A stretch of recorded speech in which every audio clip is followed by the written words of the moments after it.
Assalamualaikum warahmatullahi wabarakatuh. Waalaikumsalam warahmatullahi wabarakatuh.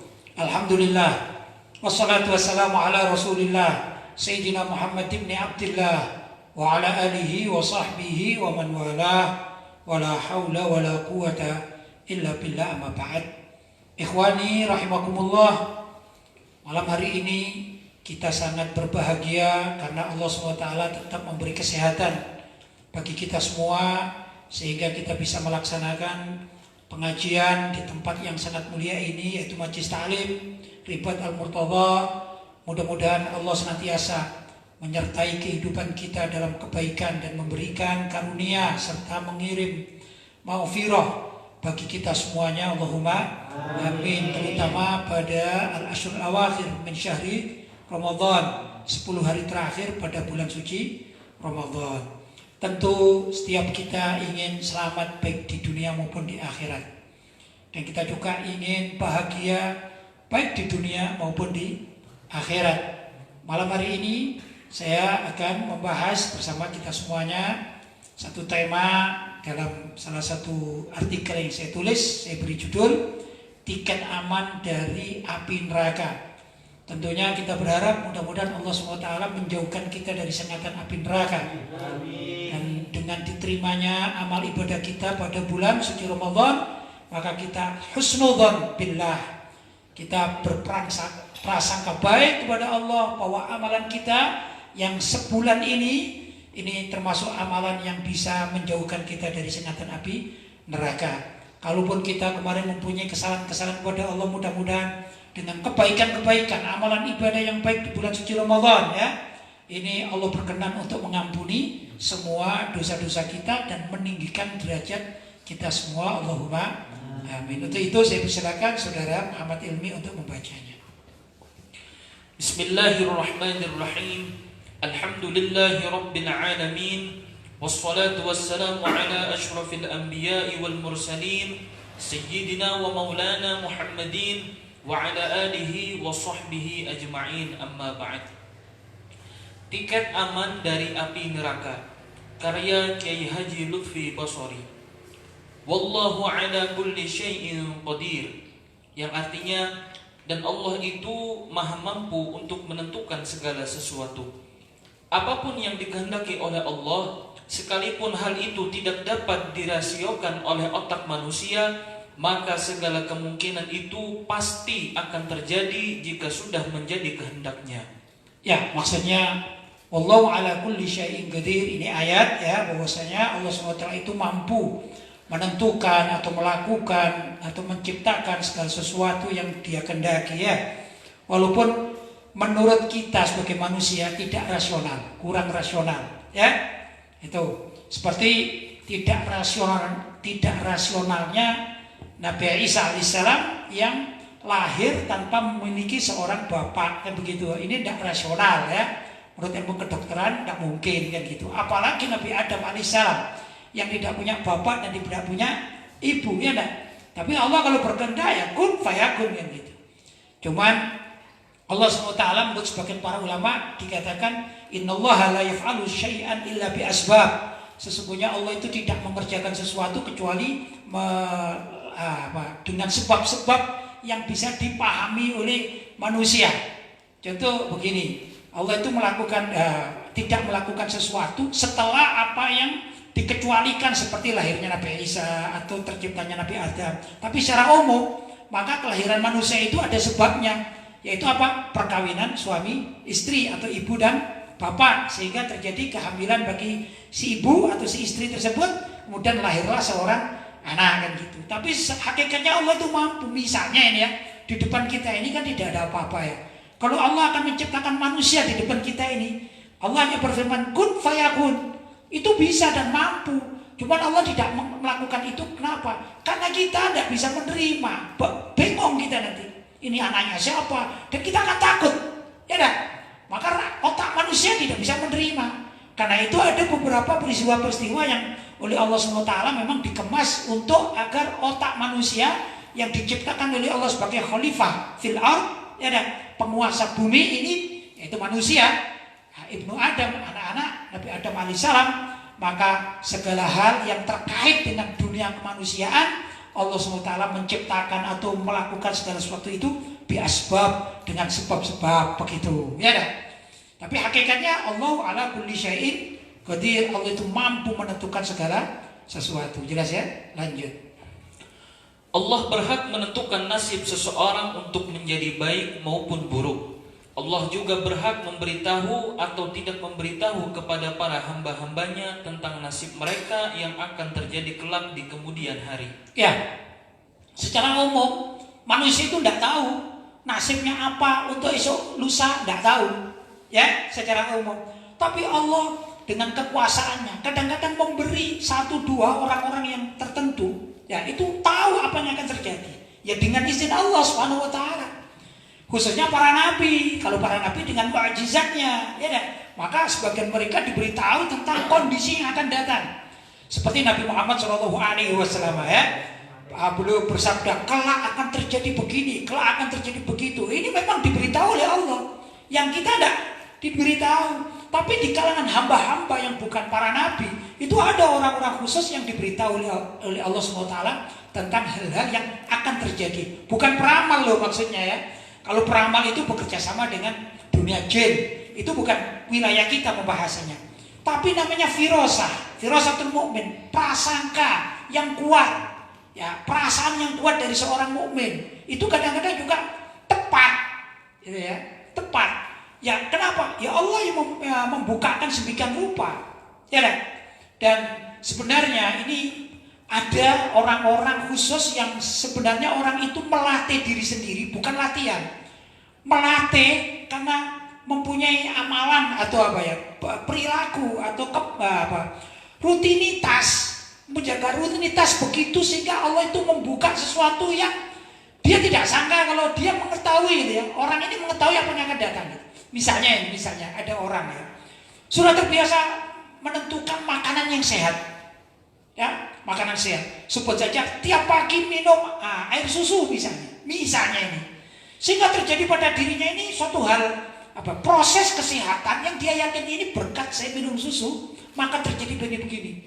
Maka dia bisa berpikir, saya pernah kok dalam 1 minggu tidak minum air susu, tiba-tiba perut saya begini. Nah, itu maksudnya ya, terjadi apa yang tidak sesuai dengan kebiasaannya. Ini ada firasah. Suatu saat pertama dia dalam 1 bulan itu rutinitas dia minum susu. Kemudian suatu saat dia disuguhi oleh sama orang teh gitu. Maka dia mengatakan, saya jangan dikasih teh. Kalau saya dikasih teh, seminggu lagi saya sakit. Ini maksudnya. Berdasarkan apa? Rutinitas dan pengalaman. Itu juga sebenarnya Allah memberikan firasah kepada orang tersebut. Ini umum sebenarnya terjadi, ya. Bisa diprediksikan karena kebiasaan. Tapi ada lagi orang yang istimewa, itu bisa menjangkau kehidupan yang akan datang karena memang diberi oleh Allah SWT. Kalau itu nabi namanya mukjizat, tapi kalau itu kekasih Allah maka namanya adalah karomah, ya dah.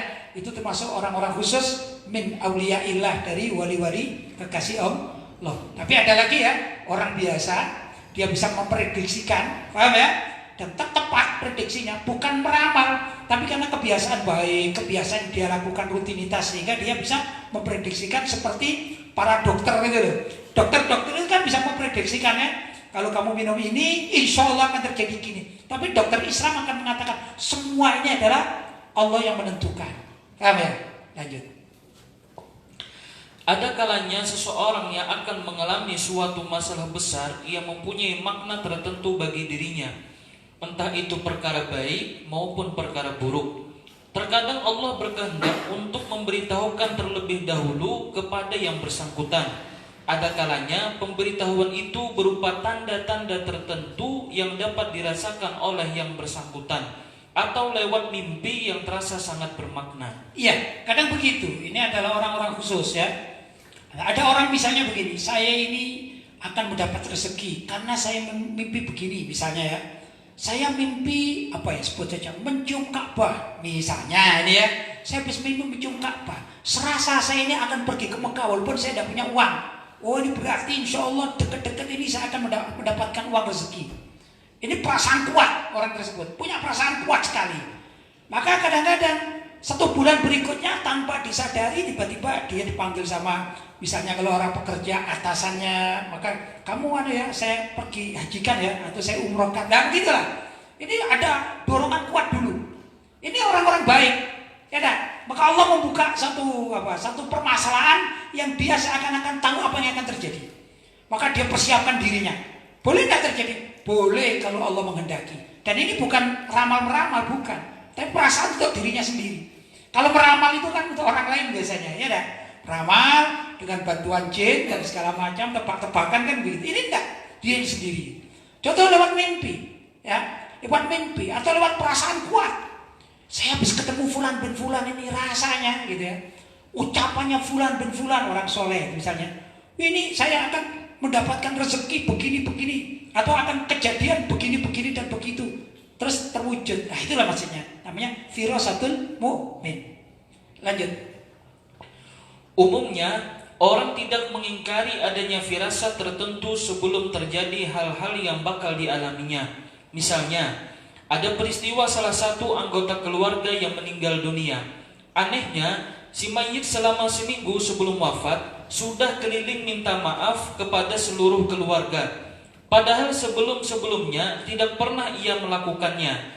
Tatkala hari kematiannya tiba, maka barulah anggota keluarganya menyadari bahwa hakikatnya apa yang dilakukan si mayit pada hari-hari sebelumnya itu ternyata pamitan kepada keluarganya untuk selama-lamanya. Lanjut.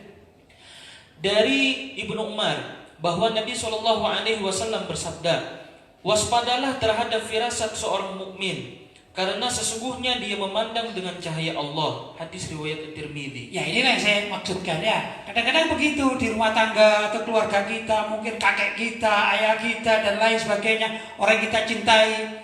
Aneh, orang ini aneh kok tiba-tiba minta maaf atau tiba-tiba memberikan apa, tiba-tiba wasiat, tiba-tiba. Seminggu setelahnya ternyata wafat, baru kita sadar. Oh, ternyata dia itu dulu mau bicara gini, itu ternyata wasiat, ternyata titip, ternyata akhir hayatnya. Kan sering terjadi dan kita dengar di masyarakat, ya kan? Itulah namanya firasatul mu'min. Karena itu sebagaimana sabda Nabi Muhammad SAW, beliau mengatakan, ittaqu firasatul mu'min fa innahu yanzuru binurillah. Kalian berhati-hatilah, jangan meremehkan firasatnya orang mukmin yang soleh. Karena orang mukmin yang soleh itu yanzuru binurillah, dia akan melihat binurillah, bi'ainil basirah. Binurillah maksudnya dengan nur cahaya dari Allah SWT, maksudnya bi'ainil basirah. Kadang-kadang ada orang yang hatinya bersih gitu ya, maka Allah memberikan leluasa atau kemampuan orang tersebut bisa melihat orang lain. Ya walaupun tidak diucapkan, wah ini saya akan minta maaf aja, kayaknya saya tidak berjumpa lagi sama dia. Begitu kadang-kadang ya. Entah dianya yang meninggal dunia atau orang tersebut yang meninggal dunia dengan firasah. Karena itu kalau kita melihat suatu hal yang seperti itu, jangan kemudian mengingkari langsung. Wah, itu bohong itu. Kalau kena firasatul mukmin, firasahnya orang mukmin, ya itu bahaya kalau merugikan si pengingkar. Karena apa? Orang mukmin itu yang benar-benar saleh, benar-benar baik, itu yang guru binurillah, dia akan melihat sesuatu dengan cahaya dari Allah, maksudnya bi'ainil basirah, dengan mata hati, begitu ya. Kalau mata kepala ini mudah dibohongi, ya, mata kepala mudah dibohongi. Tapi kalau ada orang punya ainul basirah, mata hati ini sulit untuk dibohongi. Lanjut. Konon ada seorang soleh bernama Syekh Khalad bin Katsir bin Muslim. Sebagaimana hikayat hidupnya telah tertulis di dalam kitab Misbahul Dhalam sebagai berikut. Tatkala menjelang sakaratul maut, Syekh Khalad sempat memberitahukan kepada ibunya jika telah datang hari kemangkatannya, saat orang-orang sedang memandikan jenazahnya, maka akan ada kertas dari atap rumah yang jatuh ke atas kain kafannya dengan tulisan berbunyi, "Hadhihi bara'atun minan nar bi Khalad bin Katsir." Artinya, ini tiket jaminan keamanan dari api neraka untuk Khalad bin Katsir. Maka beliau mohon kepada ibunya agar menyelipkan kertas itu di antara lipatan kain kafannya. Lanjut. Benar saja peristiwa itu pun terjadi, sehingga orang-orang yang sempat menyaksikannya menjadi terheran-heran dan bertanya kepada sang ibu tentang gerangan apa amalan yang diistiqomahi oleh putranya. Ibu itu pun menjawab bahwa putranya Syekh Khalad setiap hari Jumat selalu membaca sholawat Allahumma sholli ala nabiyyil ummi Muhammad sebanyak 1000 kali. Ya, subhanallah, Syekh Khalad gitu ya. Dia ada firasat akan meninggal dunia. Kemudian curhatlah kepada ibunya, "Ya ibu, saya rasanya dekat ini akan meninggal dunia, atau mati ya. Sebentar lagi saya sudah akan wafat." Ya gitu. Nanti kalau saya mati ya ibu, itu ada tulisan kertas yang jatuh di badan saya. Tolong ibu simpen, dan nanti kalau sudah saya diberi kain kafan, tolong dimasukkan. Minta izin kepada yang memberikan kain kafan itu dimasukkan. Karena ini surat sakti ya, bukan surat bukti bahwa dirinya itu akan selamat dari sengatan api neraka. Subhanallah, firasah. Ya, disampaikan kepada ibunya dan terjadi. Subhanallah, terjadi. Nah, setelah itu ibunya melakukan apa yang diinginkan oleh sang putra. Kemudian orang-orang bertanya, "Wahai ibu, apa yang dikerjakan anakmu ini kok luar biasa? Sampai ada jaminan surat dari langit ya tentang dirinya selamat dari sengatan api neraka." Ternyata membaca sholawat si anak itu sebanyak 1000 kali dengan bacaan bagaimana? Allahumma sholli ala nabiyyil ummi Muhammad. Allahumma sholli ala nabiyyil ummi Muhammad. Selama berapa? 1000 kali setiap hari Jumat. Luar biasa. Ini amalan yang baik bagi kita ya. Ayo baca sama-sama dengan saya. Bismillahirrahmanirrahim. Bismillahirrahmanirrahim. Allahumma sholli ala nabiyyil ummi Muhammad. Allahumma sholli ala nabiyyil ummi Muhammad. Allahumma sholli ala nabiyyil ummi Muhammad. Saya baca lengkap, coba diikuti ya. Allahumma sholli ala nabiyyil ummi Muhammad. Allahumma sholli ala nabiyyil ummi Muhammad. Sekali lagi ya. Allahumma sholli ala nabiyyil ummi Muhammad. Allahumma sholli ala nabiyyil ummi Muhammad. Allahumma sholli ala nabiyyil ummi Muhammad. Allahumma sholli ala nabiyyil ummi Muhammad. Sebanyak berapa? 1000 kali pada hari Jumat. Mungkin mulai baca subuh dibaca ya. Ini gak ada banyak. Kalau sudah hafal lisannya, sudah lanya, insya Allah tidak lama ya. Ini 1000 aja tidak lama ya. Misalnya mulai habis subuh selesai kegiatan wirid dan semua ya yang jadi kebiasaan atau rutinitas, barulah dia sambil santai-santai gitu ya menunggu sarapan baca ini. Nah, kalau sudah sampai 1000 ya selesai. Nanti Jumat lagi begitu. Ini rupanya luar biasa ya. Mungkin kita tidak sama nasibnya dengan Syekh Khalad, yaitu nggak ada nggak ada kertas yang jatuh. Tapi ini termasuk sholawat ini baro'atun minan nar ini. Termasuk penyelamat dari sengatan api neraka. Luar biasa. Mudah-mudahan kalau ada dari kita mengamalkan mengikuti Syekh Khalad, insya Allah kita akan mendapatkan baro'atun minan nar. Allahumma amin. Baik, sudah selesai bacaannya. Kita lanjut dengan pertanyaan-pertanyaan. Saya persilakan Ustaz Dedi untuk membacanya. Baik, alhamdulillah Pak Kiai, pada malam hari ini kita sudah ada beberapa pertanyaan yang telah masuk.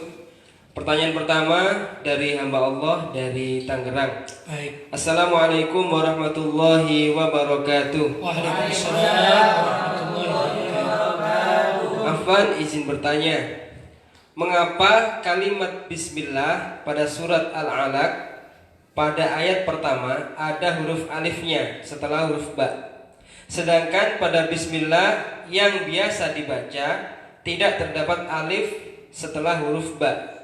Apa ada hikmah di baliknya? Mohon penjelasannya. Baik, mungkin gambarannya karena nggak lihat tulisannya, saya gambarkan kalau Al-Alaq itu seakan-akan, saya katakan seakan-akan tulisannya Bismillah gitu ya. Al-Alaq ya, walaupun bacanya Bismillah kan gitu ya.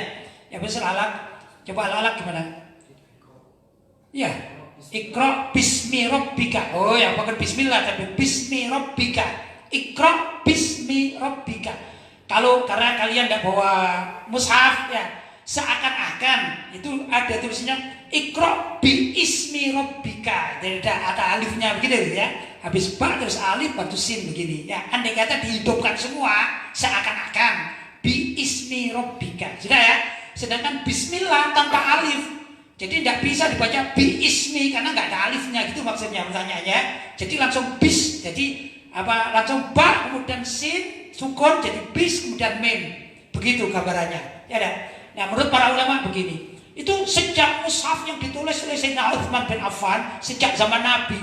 Kan Nabi itu punya penulis-penulis. Ya, kutab. Sudah ya? Nah, setiap ismun tadi ya. Jadi kalimat ismun bismun ya, bi ismun itu ya, bi ismin gitu ya. Jadi bismi, nah itu ya. Itu dari kalimat ismun, nama. Bahasa Arabnya kan ismun kan? Ya, asmaun, ismun itu satu, asmaun banyak. Kalau dengan nama, artinya nama, ismun. Man ismuka kalau bahasa Arab. Man ismuka, siapa namamu? Ismi, kan gitu kan? Namaku Muhammad. Namaku Sultan, namaku fulan, ismi fulan, ismi. Sudah ya? Ini kalimat ismun, paham? Kemudian dimasuki ba, bi. Jadi kalau bukan Al-Qur'an, bi ismin, kalau bukan Al-Qur'an, bi ismin, sudah. Kemudian dimudhofkan namanya, dimudhofkan. Nah, di dalam penulisan sejak zaman Nabi masih ada kutab-kutabnya dulu itu.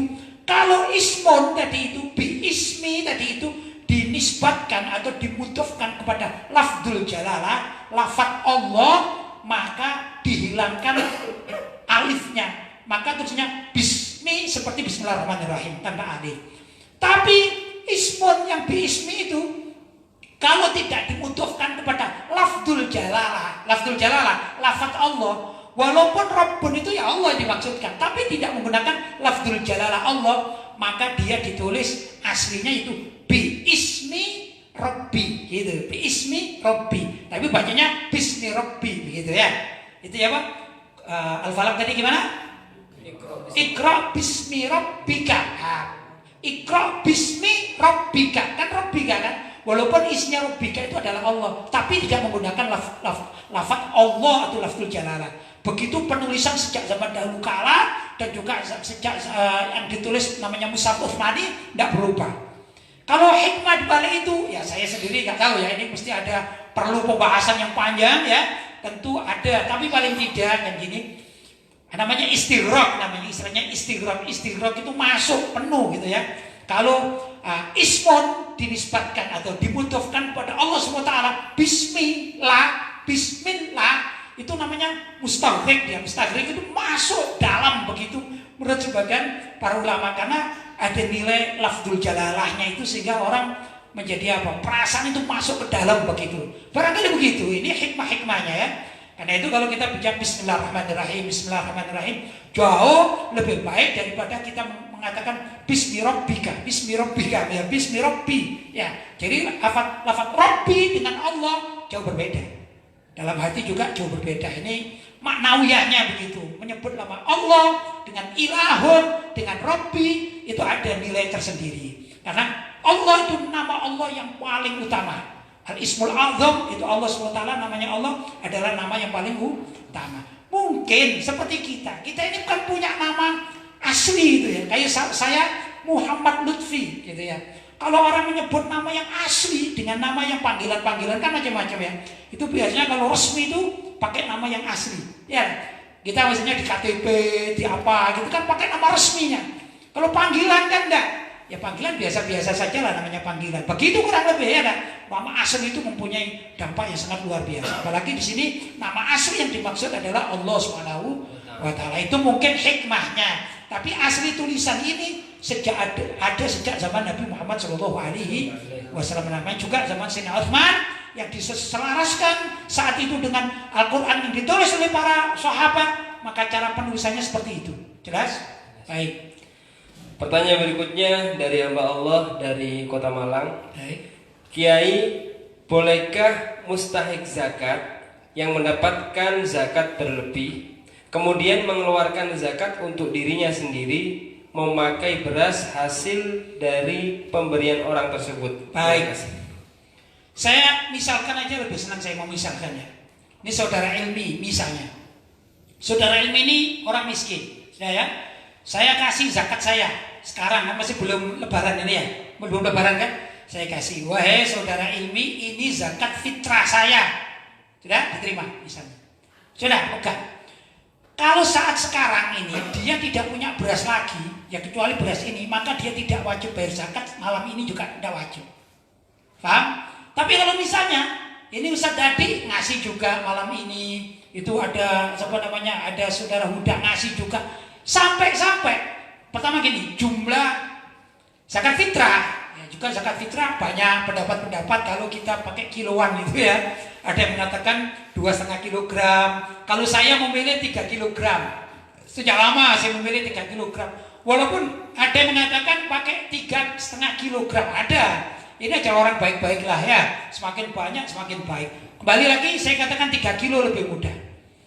Kalau saudara ilmi ini nanti malam lebaran yang wajib baginya ini, ternyata dia mempunyai beras yang tersisa dari yang dimakan, yang sekarang ini dimakan sama keluarganya, lebih dari 3 kilo, maka boleh dia mengeluarkan, dan dia kan mustahik, dia orang miskin, mustahik kan, maka di malam malam takbiran gitu saja, malam takbiran kok ada beras lebih yang dia bisa untuk berzakat fitrah, maka boleh dia menggunakan pemberian orang lain, misalnya dari saya, jadi ini gampangannya ini dari saya ya, ini zakat fitrah saya diterima ya, maka zakat fitrah yang dari saya ini boleh disalurkan kepada fuqara dan masakin yang lain. Itu karena dia mustahik. Nah, beda sekarang misalnya ini Ustadz tadi ini dia amil zakat, bukan pemilik zakat, dia amil atau panitia zakat. Saya nitip, Ustaz, saya nitip zakat saya untuk disalurkan kepada fuqara, maka haram dia memberikan ya kepada selain fuqara, dia yang menjualnya tidak boleh. Kalau tadi saudara ilmi menjualnya boleh. Ada kata dia sudah sudah berzakat untuk dirinya sendiri, mungkin punya istri, istrinya sudah dizakati, punya anak 1 dizakati. Ada sisa 10 kilo, buat apa ya? Saya yang nggak punya ini justru kopi dan gula karena ada tamu, maka sah dia menjual haknya dia yang sisa 10 kilo dijual untuk beli kopi dan gula, karena dia mustahiknya, pemilik apa yang sudah saya berikan menjadi hak penuh dia itu. Tapi kalau Ustaz tadi sebagai amil atau panitia misalnya, yang kemarin sudah kita bahas, maka dia hanya boleh menyalurkan kepada fuqara. Misalnya dia disalurkan kepada saudara ilmi, begitu. Dia haram menjualnya. Ya, dia tidak bisa menentukan apa-apa kecuali menyalurkan. Kenapa? Karena saya pesannya, jadi orang titip zakat kepada takmir ya, kepada amil atau kepada panitia itu sama dengan begini, seperti mengatakan saya titip begitu, seperti begitu. Saya titip zakat saya ini untuk Anda salurkan kepada orang miskin, begitu seakan-akan, atau mustahik. Jelas ya? Maka kalau dia menjual namanya khianat. Jelas? Itu maksudnya. Jelas? Baik. Lanjut. Pertanyaan berikutnya dari hamba Allah dari Kota Malang. Baik. Izin bertanya Kiai, apakah amalan baik itu harus ada ijazahnya? Kemudian bagaimana kalau orang yang tidak punya ijazah amalan? Apakah harus berhenti atau gimana? Matur. Baik, itu masalah ijazah itu termasuk hanya masalah fadilah, keutamaan, afdaliyah. Ya. Jadi ada orang yang mempunyai amalan-amalan dengan ijazah dari guru-gurunya secara estafet, ya secara sanadnya mutasib, itu termasuk afdoliyah, afdol, sangat afdol. Sudah?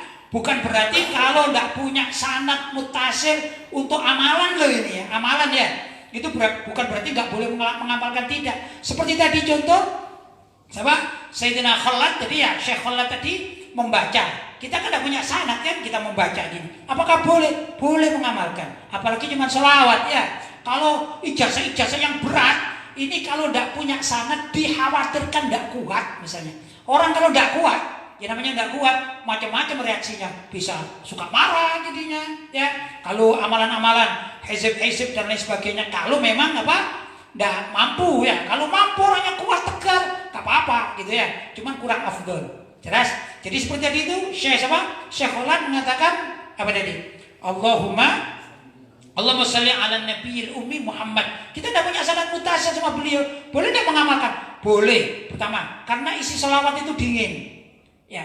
Tapi kalau ijazah-ijazah yang lain belum tentu, macam-macam sifat ijazah. Ada ijazah itu kadang-kadang bacaan-bacaan itu bisa apa namanya itu? Duel dengan jin misalnya itu. Ah, ini perlu ijazah. Kalau nanti ada orang baca ini ternyata jinnya marah. Kalau tidak kuat akhirnya gila gimana? Siapa tanggung jawab? Kan gitu kan tidak mau kita jadi gila kan, kita mungkin yang sehat-sehat saja ya enggak. Jadi ada amalan itu yang dianjurkan pakai ijazah muttasil agar kuat yang menjalankan, tapi ada juga amalan yang boleh langsung dilaksanakan apabila amalan-amalan itu dingin. Tapi paling tidak hendaklah kita ini bertanya kepada yang ahli di bidangnya ya, agar tidak kepanasan kita, agar tidak nanti takut terpengaruh macam-macam, gampangannya itu nanti stres kan bahaya itu. Maksudnya gini, ada amalan-amalan itu ya. Jadi amalan itu yang menusuk bangsa jin, saya katakan ya. Atau begini aja lah, misalnya, mohon maaf ini ceritain, ini cuma contoh ya.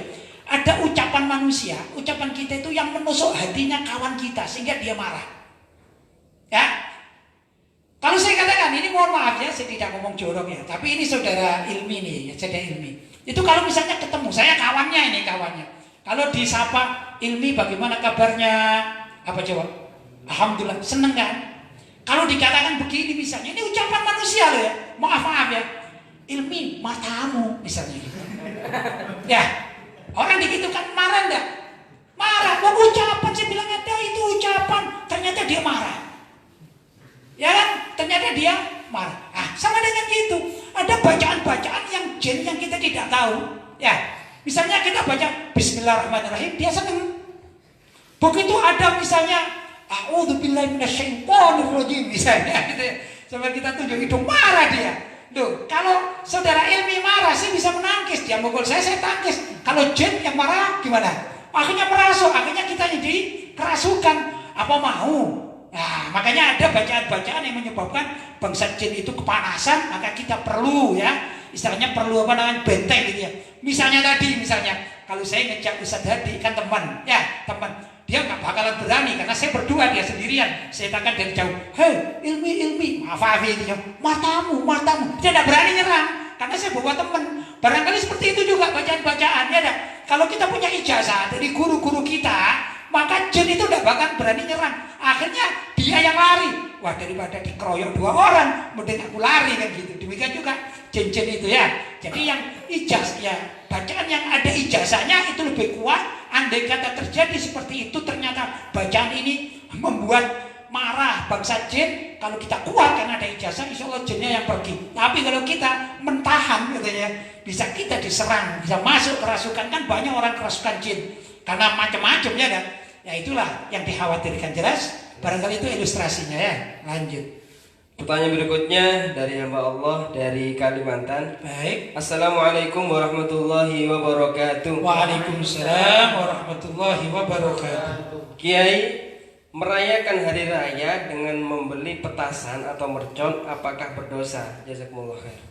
Gini loh, permainan-permainan itu kalau membahayakan maka dia bisa berdosa. Tapi kalau tidak membahayakan jiwa, tidak apa-apa. Macam-macam permainan dia ada mubahat. Jadi permainan-permainan itu ada yang hukumnya mubah. Mubah itu boleh-boleh saja.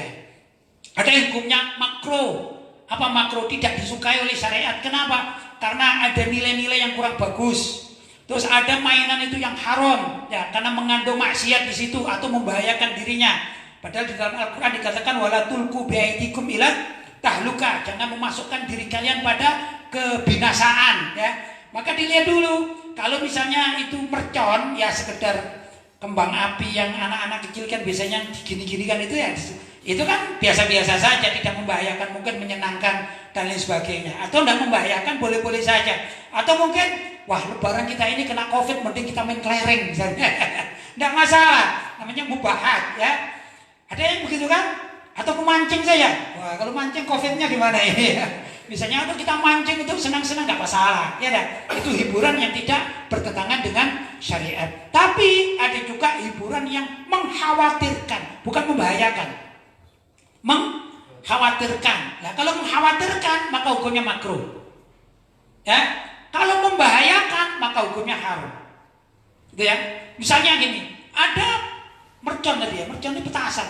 Misalnya ada petasan yang cara membunyikan itu dipegang tangan misalnya. Padahal meledaknya di sini, begini. Das, kira-kira hancur ya tangannya. Ini haram jelas.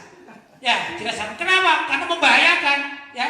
Gitu. Tapi kalau misalnya diyakini ini petasan, kalau dia dihidupkan dia akan lari ke atas, maka dia gini kan. Dohirnya di mana? Meledaknya di atas langit sana, di udara. Ya, ini makruh. Kenapa? Soalnya ada kemungkinan juga dia tidak mau naik, akhirnya meledak di sini. Paham? Nah, itu karena meledak, maka makruh di sini hukumnya.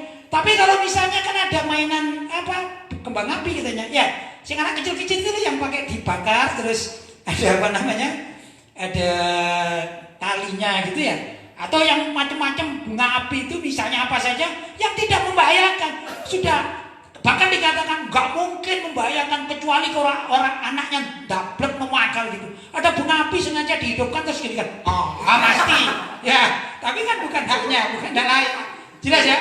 Artinya biasa-biasa saja, boleh-boleh saja, jelas ya. Tapi yang mengkhawatirkan menjadi makruh, yang membahayakan menjadi haram. Begitulah. Jadi tergantung situasi bagaimana. Jelas ya? Ada sebenarnya lagi daripada beli bunga api itu, ya mungkin ya. Kalau mau panggil tukang las, wah ini bagus. Tukang las itu suruh aja ngelas ini. Nanti anak-anak kita suruh lihat, misalnya pagar kita rusak, lah kan bermanfaat. Tapi kan sudah ada bunga apinya juga. Nah ini tidak masalah ya. Bahkan bisa ini bagus ini ya. Kalau misalnya rumah kita ini gerbangnya lagi rusak, untuk hifdzul nafs, menjaga jiwa dari kemalingan, menjaga hifdzul mal, maka bisa dapat pahala itu melas. Kalau niatnya benar-benar untuk menjaga keamanan rumah kita, dapat pahala ini ya. Dan itu kita bisa melihat bunga api anak-anak kita duduk gini ya. Kalau tukang lasnya pakai gunakan kacamata hitam, kita belikan anak-anak kita. Anggap aja nih film 3 dimensi gitu.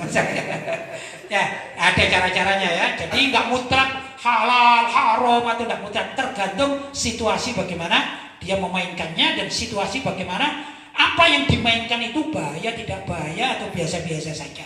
Begitulah kurang lebih. Lanjut. Pertanyaan berikutnya dari hamba Allah dari Kota Malang. Kiai, zakat fitrah itu apakah ada qadha juga seperti puasa dan sholat?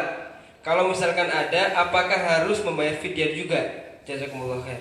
Baik, menurut para ulama, kalau ada orang zakat fitrahnya belum dibayarkan sampai akhir masa zakat fitrah. Kapan akhir masa zakat fitrah? Pendapat paling ringannya pendapat itu mengatakan yaitu waktu maghrib di hari lebaran. Seperti kita takjil itu. Setelah takjil, cuma ini takjil kan waktu puasa, ini kan lebaran. Setelah takjil, maka zakat fitrahnya itu tidak sah, hukumnya haram, tapi tetap wajib dibayar ya sebagai qadhaan, dan ini menjadi seperti sedekah biasa. Dia dosa, tapi wajib membayar. Kenapa dosa? Karena dia tidak mensegerakan mengeluarkan zakat, kecuali memang tidak mampu.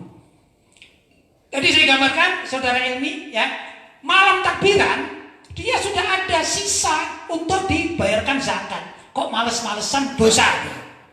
Tapi kalau darurat, jangankan gitu, malam takbiran saya gak punya beras, jangankan ngasih orang, saya aja kelaparan kan gitu, maka tidak wajib bayar zakat fitrah. Tergantung ya. Jadi kalimat mampu menurut para ulama tentang zakat fitrah yaitu pas malam takbiran itu ada sisa beras atau tidak. Kalau ada sisa beras, maka dia namanya mampu dan harus mengeluarkan. Maka malam itu boleh dia mengeluarkan. Kalau nggak dapat orang fukara, maka esok nggak dapat lagi.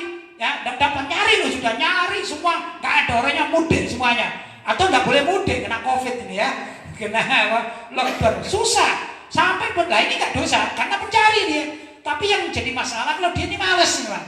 Sudah ada nih, males. Sampai berlanjut malamnya maghrib, maka dia berdosa. Untuk menutupi dosa agar tidak terlalu berdosa terus dalam 1 tahun, maka wajib mengqadha zakatnya. Tapi zakatnya itu walaupun qadhaan jatuhnya jadi sedekah biasa. Tapi sudah dinilai menggenapi mengqadha dia punya zakat begitu. Tapi berdosanya karena lalai dia. Jelas ya? Begitu dan seterusnya. Ada lanjutan? Bayar fidyah? Apa? Tidak fidyah. Enggak bayar fidyah. Ya itu mengeluarkan zakat itu. Mengeluarkan apa? Yang zakat fitrah yang jadi sedekah itu namanya. Ya, itu kewajiban begitu. Kalaupun misalnya ada orang baru tahu, saya nggak pernah bang zakat fitrah gitu. Ya harus mengkodok. Mulai misalnya saya ini 10 tahun nggak zakat fitrah, harus mengkodok sebanyak 10 tahun. Begitu. Jelas? Walaupun hukumnya jadi sedekah biasa, tapi dia niat kodok, dia sudah mendapatkan pahala kodokan tadi itu. Jelas? Jelas ya. Baik. Ada lagi? Sudah selesai. Oh, alhamdulillah. Baik. Ya ikhwan, mudah-mudahan apa yang saya sampaikan ada manfaatnya. Bila mana ada hal-hal yang kurang tepat atau kurang berkenan, saya mohon maaf yang sebesar-besarnya. Dan juga mungkin jawaban saya ada yang salah. Sekali lagi, dan kapan saja saya senang kalau ada pihak-pihak yang mengatakan ini salah jawabannya antum, ini mestinya begini. Ini saya sangat terbuka dan sangat berterima kasih karena memang kita semua adalah pencari ilmu, thalibul ilmi ya. Guru saya Abu Yasin Muhammad Ali Al-Maliki pernah mengatakan lazil tatoliban. Murid-muridnya dikatakan lazil tatoliban. Engkau senantiasa jadi talib, santri, murid. Karena itu kalau ada orang memberitahu kita terima. Karena kita anggap mereka lebih ilmunya, kita katakan guru. Ya kan? Karena kita selagi masih hidup, saya sendiri merasa sebagai talib. Apa talib? Pelajar ya, pelajar atau pencari ilmu ya, atau murid begitu. Itu saja dari saya. Kurang lebihnya mohon maaf yang sebesar-besarnya. Hadza ma aqulu lakum wal afu minkum. Wassalamualaikum warahmatullahi wabarakatuh. Waalaikumsalam warahmatullahi wabarakatuh.